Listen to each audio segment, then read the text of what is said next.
Okay, Tyler Perry fans, this video can be summed up as pretty much my overall thoughts on Tyler Perry Studios in terms of what they're doing.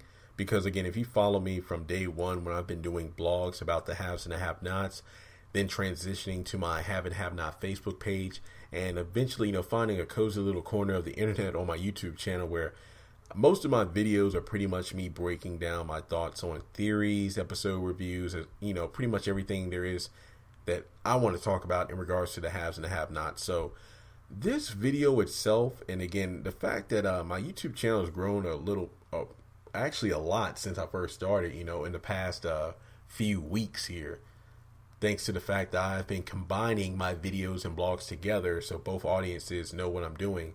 And I've actually had a good number of comments on a lot of videos and blogs to the point where I can actually get some thoughts and feedback from you all so I can actually make videos based off of that.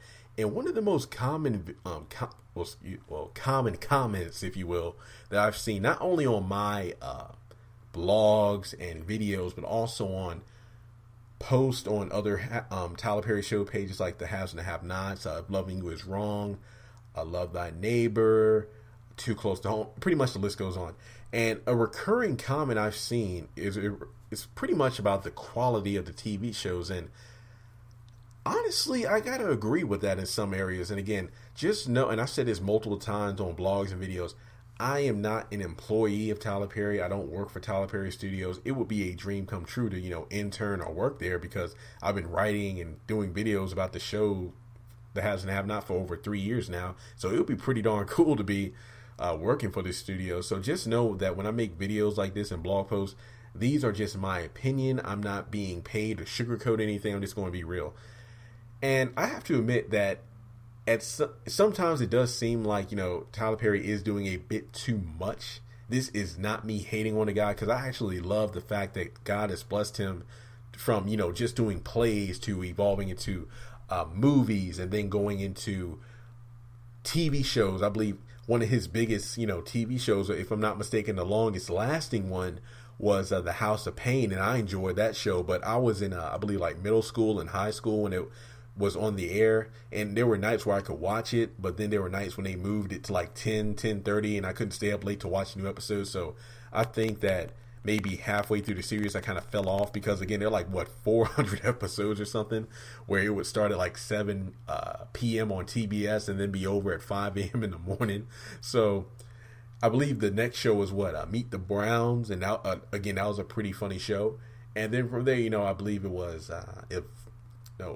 For Better or Worse, and then eventually became to the massive hit, The Monster, that is the Haves and the Have-Nots. And I remember when my mom and I first watched the first episodes, because our I believe we have Dish Network, so I believe we got like the OWN channel for free for like a couple of weeks. And after we saw the Haves and the Have-Nots, Mom called them up, ordered the OWN channel package, and again, that's how we got addicted to it. So I guess you could say a trend I've noticed is, and again, you probably noticed this too, whenever Tyler Perry releases a new show, season 1 of that show is awesome. But then when you get to like season 2, season 3, that's when things kind of fall off, because he's working on multiple shows at once. Like he's rushing to produce and record like 4 episodes of the Haves and the Have-Nots. That conflicts, like, hey, we got to get this out so we can meet the deadline for Loving You Is Wrong.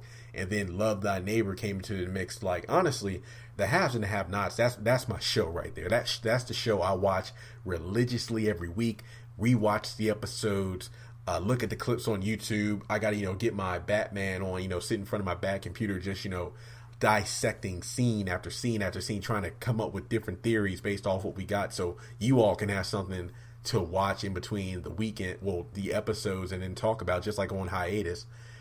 But then I honestly, if Love Thy Neighbor, it is a bit ridiculous, but at the same, because I feel like sometimes they overact, but it's a fun show. And for me, why is it fun? Because it's a show I don't have to dissect. It's a show I don't have to guess what the mystery is. It's a show I can just sit back and relax, because honestly, there were Tuesdays where the Haves and the Have-Nots was just so darn emotional and dark and whatnot, and then on Wednesday night to have a lighthearted comedy like if Love Thy Neighbor, that's exactly what I needed to recover from Tuesday.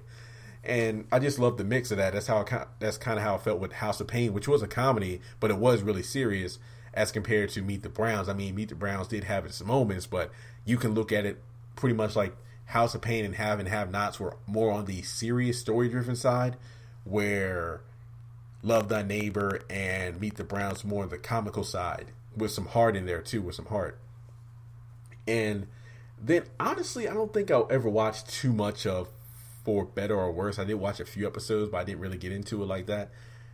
I haven't caught up with Too Close to Home because it came out right around the time I was finishing up my last couple of semesters of graduate school, so I couldn't really devote my time to watch it. So maybe during the hiatus of the Haves and the Have-Nots, I'll be able to catch up on it. So I hope that's a possibility. And again, it really goes back to what fans have been saying and things I've noticed, that if you look at some of the plots for the Haves and the Have, and again, the fact that I look at this show so much, I feel like I know it better than the other shows.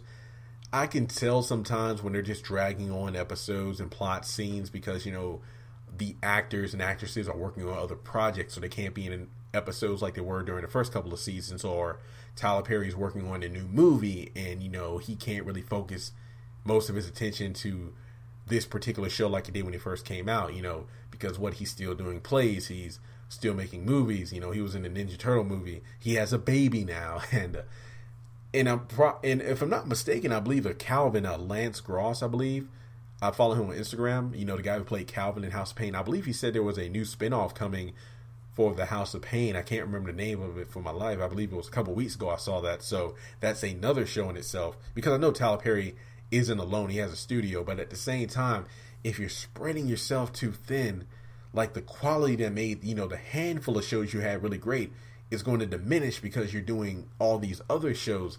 That's my fear, that, you know, eventually these shows will get a bit stale because the plots are being dragged out far too long, or, you know, this character who is acting one way eventually just took a nosedive in terms of development, so they can be killed off or leave the show because they're working on another project, and that's hard to recover from. And I guess you could say the best example is, I mean, like I look at Maggie Day's character on The Haves and the Have-Nots, like she was this calm, cool, and collected character. Then David gets put in jail. She just goes batshit crazy. You know, she loses her mind, and then she falls for Veronica's trap. And she's usually she's way too smart for that. And then gets killed off. And, you know, I didn't really, again, whenever there's a character I really like or find attractive, they end up being killed off, and I hate that about the Haves and the Have-Nots. So, you know, it is what it is. And then if Loving You Is Wrong, you know, the fact that last season or the last half of the last season was all taking place during one night, even though that season did have its moments, to have everything dragged out that long, I was not a fan of. So there's that. And, man, I mean, I can go on and on, but my hope is that, you know, eventually, you know, Tyler Perry just kind of like settles in and really brings back the quality to these shows that got us hooked in the first place. So, again, I am happy for him.